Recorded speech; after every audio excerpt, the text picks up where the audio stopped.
All right, New York Knicks fans, this is Tim with Online Big Blue, bringing you the best in New York Knicks sports talk and entertainment. It's been a while.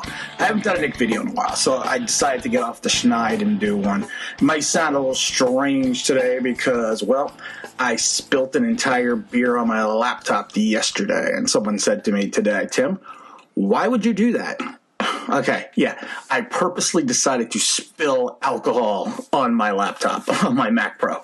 And I can't get into the office because my wife is on Zoom calls today, but I really wanted to do a Knicks video because the Knicks right now, after the break, are achieving as I suspected.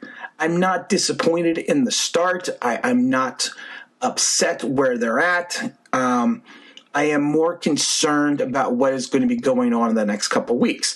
Right now, the Knicks need to decide if they are going to be a playoff team and go for a playoff push, or if they are going to continue to rebuild. Now, depending on the direction that they want to take, is really going to dictate who and whom at what time they're going to play.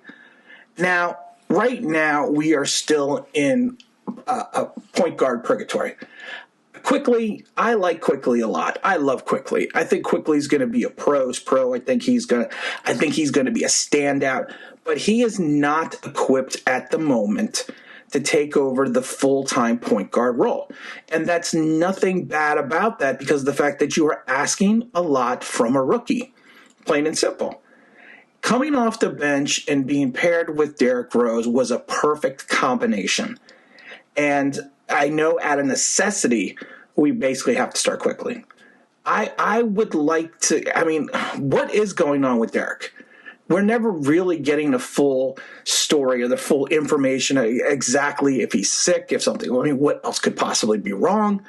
But what is going on with Derrick? I think as fans, because it's a medical condition, I don't think as fans we're entitled to know. But from, of course, another fan perspective, you want to know because it's detrimental to the team that he's not playing. Austin Rivers, the same thing. Austin Rivers, I understand, is in the protocol because of the birth of his young child. I guess every child is young when he's birthed, when they come out. But he's in the protocol because he just had a kid. He hasn't really played any meaningful minutes since like February 13th. But he is a guy right now that we could use to help guide and direct this team. And it's the same thing with Peyton. What's going on with Peyton and the hammy and everything else? What's going on? I know he's been a game-time decision the last couple games, and he was a game-time decision on Sunday. But we need to get an idea what his status is as well. The problem, and again, Mitchell Robinson. Mitchell Robinson finally comes back, and what does he do? He turns around and sprains an ankle. Which a lot of things, it's bad to say, but when you come back after missing a bunch of weeks, a sprained ankle, a sprained knee usually happens, no matter how good a shape you're in, or it usually happens. I don't know why. It's probably because of the fact that you have not been doing true basketball activities for weeks, and you're not, there's a difference between practice and game time. There's an intensity level difference. So, I'm not sure how long he's going to be out now, but we need to figure out what we want to be. Plain and simple. I personally think we should continue the playoff push.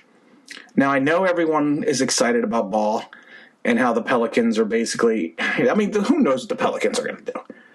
Ball really I don't want to say came out of left field because he's progressed over his career recently. I'm not talking, of course, LaMelo. So he's progressed over his career, and he's having a career season right now. And, of course, he's going to be a restricted free agent next year. I know it's smart. It's a smart thing to do from Knicks management perspective that we don't trade assets for a guy we could potentially get by overpaying next year. I understand that. But if you want to continue this playoff dream, this playoff scenario, we need a legitimate point guard. Plain and simple. I think Derrick Rose is a legitimate point guard, but I think due to his advanced age, you cannot count on him consistently, as we've seen. Austin Rivers, like I said, I don't know why Austin Rivers went into the doghouse. I can't for the life of me sit there and tell you, well, he went into the doghouse because of this. But he is a guy that we can use. And at this point in time, I think he's going to be more trade father than anything else. And like I said, Quickly is going to be a stellar pro. But you are asking a lot from a first-year point guard. And to me, he's more of a shooting guard. But you know what? You're asking a lot from a first-year point guard to come in and lead a team on a playoff push after all these years. That's a lot to put on a rookie.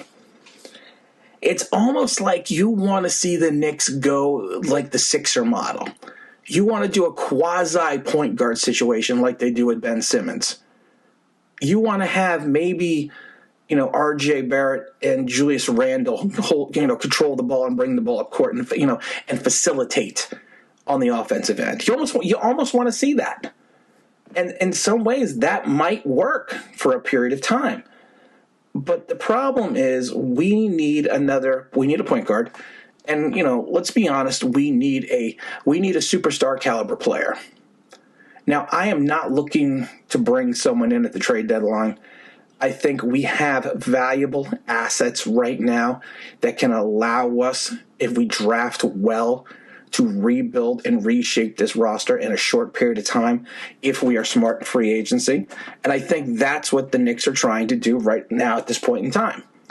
So the question is going to be, and the question for the entire organization is, are we going to try to continue the playoff push for this year, or are we going to try to move forward, save our assets, and project into next season?